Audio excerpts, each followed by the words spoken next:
Les campagnes de prévention, comme ici au Pérou, se multiplient sur le continent. Tous les pays d'Amérique latine sont aujourd'hui concernés par la propagation du virus Zika. À Caracas, Bogota ou encore Buenos Aires, les autorités organisent des opérations pour asperger les quartiers et lutter contre le moustique vecteur de la maladie. Les premiers cas de Zika sont apparus ici, à Camaçari, dans le nord-est du Brésil, il y a un an. Ça a commencé par des démangeaisons et après j'ai eu des boutons, et puis de la fièvre, des maux de tête, des douleurs dans le corps et de fortes douleurs dans les articulations, y compris les genoux et les coudes. Depuis, un nom a été mis sur ces symptômes et plus d'1,5 million de Brésiliens ont contracté ce virus pour lequel il n'existe aucun vaccin. La Colombie est le deuxième pays le plus touché par l'épidémie, avec plus de 20 000 cas recensés, dont 2 000 seraient des femmes enceintes. Et c'est bien là la principale source d'inquiétude, car le virus est suspecté, quand il touche une femme enceinte, de provoquer des malformations congénitales graves, des microcéphalies. Les gouvernements de plusieurs pays latino-américains ont ainsi recommandé aux femmes de ne pas tomber enceintes pour le moment.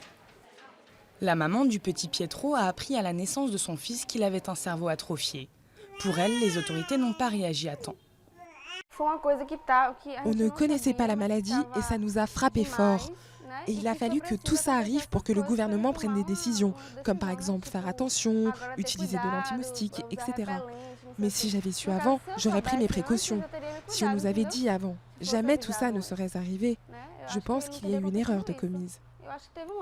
La présidente Dilma Rousseff a assuré que le Brésil gagnerait cette guerre contre Zika.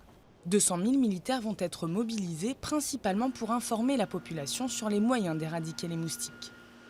Mais l'inquiétude grandit à Rio, à l'approche du carnaval et à 6 mois des Jeux Olympiques.